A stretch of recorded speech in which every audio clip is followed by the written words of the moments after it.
አርዕስተ ዜና። አገዛዙ የደቡብ አማራ ሸዋ ቀጠናን ጨምሮ በከፊል የምዕራብ አማራ ጎጃም ቀጠና እንዲሁም የምስራቅ አማራ ወሎ ቤት አማራ ቀጠና ምዕራባዊ ወረዳዎች ላይ የኔትወርክና የመብራት አገልግሎት አቋርጦ በተዋጊ ሄሊኮፕተርና በሚግ 30 ጀት እንዲሁም በድሮንና በመድፍ የታገዘ ውጊያ እያደረገ ይገኛል። በተመሳሳይ በሶስቱም ቀጠናዎች የሚገኙት ፋኖዎች አትችልም እንጂ ብትችል እንኳን ኔትወርክና መብራት አጥፍቶ መግጠም ቀርቶ ሰማይ ላይ ያለችውን ፀሐይንም አጥፍተህ ብትገጥመንም ድል እንደ ሰማይ ርቆህ ይቀራል እንጂ እንደ እሳት የሚፋጅ ክንዳችንን ልትገዳደር አትችልም የሚል ከብረት የጠነከረ ምላሽ በአፈሙዘኛ ቋንቋ መልሰውለታል። ስምሪታቸው በህዳሴ ግድቡ ዙሪያ የነበሩ ሱ-30 የጦር ጀቶችን ጨምሮ ሌሎች ተዋጊ የጦር ሄሊኮፕተሮችና ድሮኖች እንዲሁም መድፎች ከወደ ፋኖ የሚሰነዘረውን የጸረ ማጥቃት እርምጃን ሊመክቱ አልቻሉም።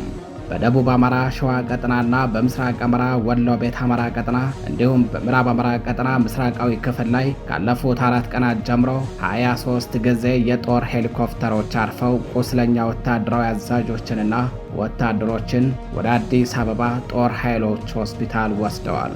ያለፉት 4 ቀናት እየተደረገ ስላለው ተጋድሎ፣ አገዛዙ ስለተከናነበው ሰብአዊ እንዲሁም ቁሳዊና ሞራላዊ ኪሳራ፣ ከዚህ አልፎ በንጹሃኖች ላይ ስለደረሰው ጉዳት መረጃውን በዝርዝር አጠናቅረን ይዘነዋል። ታደምጡታላችሁ። በሌላኛው መረጃችን ባለሽርጡ ክፍለ ጦር የሀብሩ ወረዳ ካድሬዎችን ባጀበ የአገዛዙ ሰራዊት ላይ በወሰደው እርምጃ በርካታ ወታደሮችን በመግደል ካድሬዎቹንም ሞትና ቁስለኛ ማድረጉ ተነገረም። ካድሬዎቹ መከላከያ ሰራዊቱ ይጠብቀናል በሚል ከፍተኛ ቁጥር ባለው ሰራዊት ታጅበው እየተንቀሳቀሱ የነበረ ቢሆንም ነገር ግን የአህያ ባል ከጅብ አያስጥልም ነውና ተረቱ ከፋኖ ጥቃት ሳይከላከልላቸው ቀርቶ ግብዓተ መሬታቸው ተፈጽሟል። መረጃውን ይዘነዋል። ሰላም ጤና ይስጥልኝ። የተከበራችሁ የመረብ ሚዲያ ቤተሰቦች እንደምን ዋላችሁ፣ እንደምን አመሻችሁ። ከመረብ ሚዲያ የዛሬ ጥር 30 2018 ዓ.ም ዕለታዊ መረጃዎችን አጠናቅረን ይዘን ቀርበናል። መረጃዎቻችን ለብዙዎች ተደራሽ እንዲሆኑ ቻናሉን ላይክ፣ ሰብስክራይብ እንዲሁም ሼር ማድረጋችሁን እንዳትዘነጉም። አብራችሁን ቆዩም።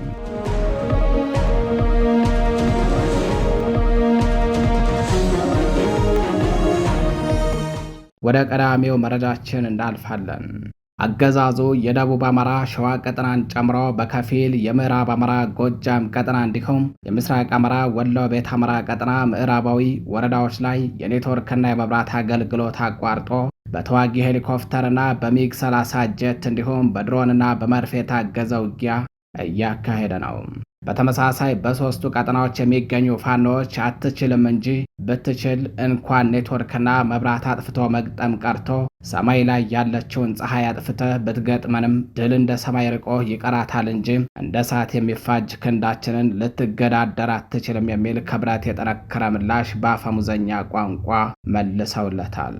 ስምሪታቸው በህዳሴ ግድቡ ዙሪያ የነበሩ ሱ-30 የጦር ጀቶችን ጨምሮ ሌሎች ተዋጊ የጦር ሄሊኮፕተሮችና መድፎች ከወደ ፋኖ የሚሰነዘረውን የጸረ ማጥቃት እርምጃ ሊመክቱ አልቻሉም።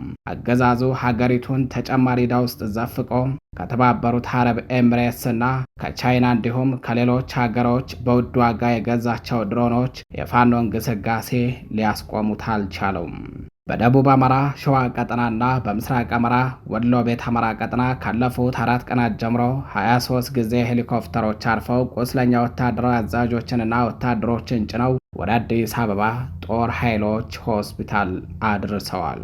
መርጦ ለማርያምና አካባቢውን ጨምሮ ሸበል በረንታም፣ የደጀንና የባሶ ሊበን ገጠራማው አካባቢዎች፣ መርሃ ቤቴ፣ ይፋት፣ መንዝ፣ ወግዲና መካነ ሰላም ዙሪያ የሚገኙ ገጠራማ አካባቢዎች የስልክ ጥሪ፣ የአጭር የጽሑፍ መልእክት ኤስኤምኤስ እና የኢንተርኔት እንዲሁም የመብራት አገልግሎት ሙሉ በሙሉና በከፊል ከተቋረጠባቸው አካባቢዎች መካከል ዋነኞቹ ናቸው።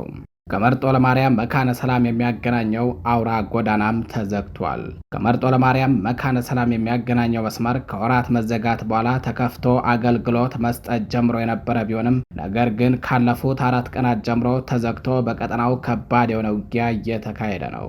በሸዋ ቀጠና የስልክና ኢንተርኔት እንዲሁም የመብራት አገልግሎት አጥፍቶ በድሮንና በጦር ጀት እንዲሁም በተዋጊ ሄሊኮፕተር ታግዞ ተንቀሳቅሶ የነበረው የአገዛዙ ኃይል በሸዋዎች ክንድ ተመክቶ አይቀጡ ቅጣት ተቀጥቷል። በአየር ኃይልና በምድር ሜካናይዝድ መሳሪያዎች ሽፋን ታግዞ ከእግረኛ ሰራዊት እስከ አየር ወለድ ኮማንዶና ሪፐብሊካን ጋርድ አባላት በአድማ ብተናና ሚሊሻ መንገድ መሪነት በቀጠናው አስገብቶ የነበረው አገዛዙ ከወደ ፋኖ በደረሰበት አጸፋዊ እርምጃ ከባድ የሆነ የሰብአዊና ቁሳዊ እንዲሁም ሞራላዊ ኪሳራ ተከናንቧል።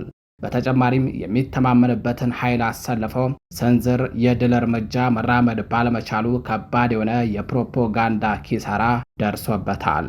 ይህ አይነቱ የፕሮፓጋንዳ መባረቅ ይባላል። አገዛዙ ያን ሁሉ ሲጎረር ከርሞ ያ የተማመነበትና ስንትና ስንት የለፈፈበት ስንትና ስንት የደሰኮረበት ኃይሉ ሸዋ ገብቶ እንደ ጨው ሟምቶ ቀርቷል።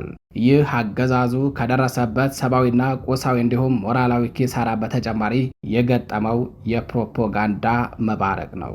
በቀጠናው የተሰለፉት የፋኖ አባላት በወሰዱት የጸረ ሽምቅ የጸረ ማጥቃትና ስኬታማ የጸረ መከላከል እርምጃ እንዲሁም ውጤታማ የሆነ የመልሶ ማጥቃት ትንቅንቅ ታሪክ በወርቅ ቀለሙ የሚከትበው አዲሱ ትውልድ የነከሌ ዘር እያለ የሚመካበትን ድል ተቀዳጅተዋል።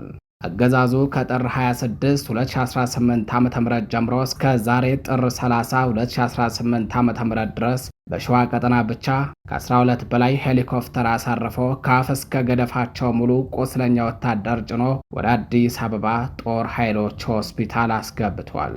ጸረ አማራው የብልጽግና አገዛዝ በፋኖ እርሳስ ግንባራቸውን ተነድለው የሚያልቁበትን ወታደሮች ለመተካት ተጨማሪ ኃይል በቀጠናው እያስገባ ይገኛል።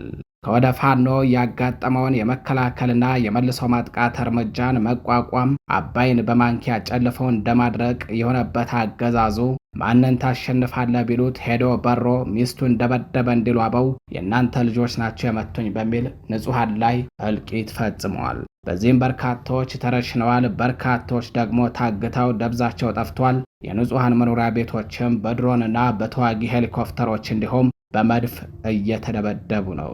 በልዩ ዞን ውስጥ የሚገኙ የኦነግ ሸኔ ታጣቂዎች ከመከላከያ ሰራዊቱ ጋር ተቀናጅተው በከባድ መሳሪያ ሽፋን በመታገዝ በንጹሐን ላይ እልቂት እየፈጸሙ መሆኑን መረብ ሚዲያ ለማረጋገጥ ችሏል። በኤፍራታና ግድም ወረዳ ዘንቦ ቀበሌ ልዩ ቦታው ግንብ ተብሎ በሚጠራው አካባቢ 12 አርሶ አደሮች ትላንት በስቲያ በአሰቃቂ ሁኔታ ተገድለዋል። ድርጊቱ የተፈጸመው ጥር 28 2018 ዓ.ም ሲሆን ከተገደሉት በተጨማሪ ሕፃናትና ነፍሰ ጡር ሴቶች እንዲሁም አረጋውያንን ጨምሮ ከ45 በላይ ንጹሃኖች ታፍነው ተወስደው ደብዛቸው መጥፋቱን ኔትወርክ ወዳለበት አካባቢ ሸሽተው የወጡ የአካባቢው ነዋሪዎች ለመረብ ሚዲያ ተናግረዋል። ከወደ ፋኖ በሚወሰድበት እርምጃ ከባድ ኪሳራን የተከናነበው አገዛዙ በቀጠናው የኔትወርክና የመብራት አገልግሎት በማቋረጥ ከልዩ ዞኑ የኦነግ ሸኔ ታጣቂዎችን በማስገባት ከመከላከያ ሰራዊቱ ጋር አቀናጅቶ በንጹሃን ላይ የበቀል ጭፍጨፋ እየፈጸመ ነው። በተመሳሳይ በምስራቅ አማራ ወሎ ቤት አማራ ቀጠና ምዕራባዊው ክፍል ላይ አራተኛ ቀኑን ያስቆጠረ ተጋድሎ እየተደረገ ሲሆን ከወግዲ በተጨማሪ የፌዴራል መስመሩን ተከትሎ በመካነ ሰላምና በመርጦ ለማርያም መካከል የሚገኙ አካባቢዎች ላይ ከባድ ትንቅንቅ እየተደረገ ነው። በምዕራብ አማራ ጎጃም ቀጠና ሸበል በረንታን ጨምሮ ምስራቃዊው አካባቢ ላይ እንዲሁ ከባድ ተጋድሎ እየተደረገ ሲሆን አገዛዙ ከወደ ፋኖ የሚደርስበትን እርምጃ ለመቋቋም ከተዋጊ ጀትና ሄሊኮፕተሮች ጀምሮ የድሮንና የሌሎች ከባባድ መሳሪያዎችን ሽፋን በመጠቀም ለማጥቃት ቢሞክርም የፋኖ ክንድ ግን የሚቀመስ አልሆነለትም። ወግዲን ጨምሮ በሁለቱ ቀጠና አጎራባች አካባቢዎች ላይ ከ11 ጊዜ በላይ ሄሊኮፕተሮች አርፈው ቁስለኛ ሙሉ ጭነው ወደ አዲስ አበባ ወስደዋል። በድምሩ ባለፉት 4 ቀናት በተደረገ ተጋድሎ በሸዋ በጎጃምና በወሎ ቤት አማራ ብቻ ከ23 ጊዜ በላይ ሄሊኮፕተሮች አርፈው ሙሉ ቁስለኛ ጭነው ወደ አዲስ አበባ ማጋዛቸው ነው ጣቢያችን መረብ ሚዲያ ለማረጋገጥ የቻለው። በቀጠናው ፋኖ እየወሰደ የሚገኘውን የጸረ መከላከል የጸረ ሽምቅና የጸረ ማጥቃት እርምጃን መቋቋም ያልቻለው የአገዛዙ ኃይል ሁሉም አማራ ፋኖ ነው በሚል በድሮንና በመድፍ ንጹሃንን እየጨፈጨፈ ይገኛል። በወግዲ ወረዳ ከ35 በላይ ንጹሃኖች በከባድ መሳሪያ መጨፍጨፋቸውን በትላንቱ ዜና ወጃችን መዘገባችን ይታወቃል። በወግዴ ወረዳ ጎረንጂ ቀበሌ ብቻ 6 የአንድ ቤተሰብ አባላት በግፍና በአሰቃቂ ሁኔታ ሲገደሉ፣ በተመሳሳይ በዚሁ በጎረንጂ 014 ቀበሌ በአንድ መኖሪያ ቤት ላይ ባረፈ ከባድ መሳሪያ አባት ወዲያውኑ ሕይወታቸው ሲያልፍ፣ ልጅና እናት ከባድ ቁስለኛ ሆነዋል። አገዛዙ በዚህ ወረዳ የፋኖ አመራሮች ተወልደው አድገውባታል ባላት በአንዲት መንደር ላይ ብቻ ከ54 ጊዜ በላይ የከባድ መሳሪያ ቅንቡላ አሳርፎባታል። በዚህም ንጹሐኖች ተገድለዋል፣ ቁስለኛ ተደርገዋል፣ መኖሪያ ቤቶች ወድመዋል፣ የቤት እንስሳቶችም በጅምላ አልቀዋል። ተከምሮ የነበረም ሰብልም በእሳት ጋይቶ ወድመዋል። ይህ ድርጊት ዛሬም ተባብሶ ቀጥሏል። የተከበራችሁ የመረብ ሚዲያ ቤተሰቦች ወደ ሌላኛው መረጃችን አለፍን። ባለሽርጡ ክፍለ ጦር የሀብሩ ወረዳ ካድሬዎችን ያጀበ የፋሽስቱ ብልጽግና አገዛዝ ዙፋን ጠባቂ ሰራዊት ላይ እርምጃ መውሰዱ ታወቀ። ካድሬዎቹ መከላከያ ሰራዊቱ ይጠብቀናል በሚል በርካታ ቁጥር ያለው ወታደር አሰልፈው እየተንቀሳቀሱ የነበረ ቢሆንም ነገር ግን የአህያ ባል ከጅብ አያስጥልም ነውና ተረቱ ከፋኖ ጥቃት ሊተርፉ አልቻሉም። አገዛዙ ካድሬዎች ህዝብን በስብሰባ ለማደናገር የሐሰት ቅስቀሳ ለማድረግ ብሎም ጸረ ህዝብና አገር አፍራሽ ተልዕኳቸውን ለማስፈጸም ወደ ሰሜን ወሎ ዞን ሀብሩ ወረዳ ልዩ ስሙ 032 ኮልቦ ቀበሌ በብልጽግና መከላከያ ታጅበው ህዝብ ሊሰበስቡ ባሉበት ሁኔታ ከባለሽርጡ ክፍለ ጦር በደረሰባቸው ያላሰቡት ድንገተኛ ጥቃት ሙትና ቁስለኛቸውን እያዝረከረኩ ብትንትናቸው ወጥቷል። የአካባቢው ማህበረሰብም ለዚሁ አቅማችሁ ነው ወይ እዚህ ቁማችሁ ፋኖን ስትሳደቡ የነበረው በሚል ሲያፌዝባቸው አምሽቷል። ባለሽርጡ ክፍለ ጦር ቀጠናውን በመቆጣጠር የህዝብ አስተዳደር መዋቅር ዘርግቶ እያስተዳደረ ሲሆን አገዛዙ ብልጽግና ምንም አይነት መፈናፈኛ እንዳያገኝ በማድረግና በተደጋጋሚ ጊዜ ክንዱን በማቅመስ የአካባቢውን ሰላም እያስጠበቀ ነው። ወደ ሌላኛው መረጃችን አለፍን። መጪው ምርጫ የረባ ጥቅም የሌለው በመሆኑ በምርጫ አልሳተፍም አሉ የህዝብ ተወካዮች ምክር ቤት አባሉ ዶክተር ደሳለኝ ጫኔ። ዶክተር ደሳለኝ ጫኔ ዳኘው ይህንን በሚመለከት ያወጡትን አጠር ያለ መግለጫ ቃል በቃል እንደሚከተለው የምናሰማችሁ ይሆናል።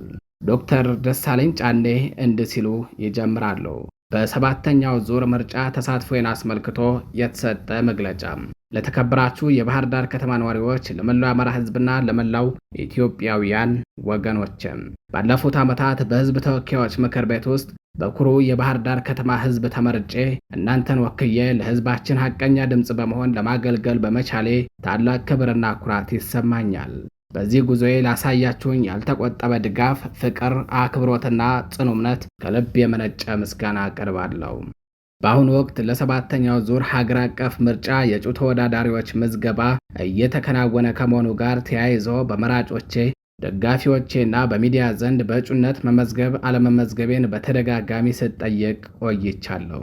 አንዳንድ ፓርቲዎችም ባህር ዳርም ሆነ አዲስ አበባ በፈለኩበት ቦታ በእጩነት እንዲቀርብ እድሉኝ ሰጥተውኝ ነበረ። በግልም የመወዳደር አማራጭ በጥልቀት አስቤበታለሁ። ሆኖም ግን በመጪው ሰባተኛው ዙር ምርጫ ራሴን በእጩነት ላለማቅረብ መወሰኔን ለህዝብ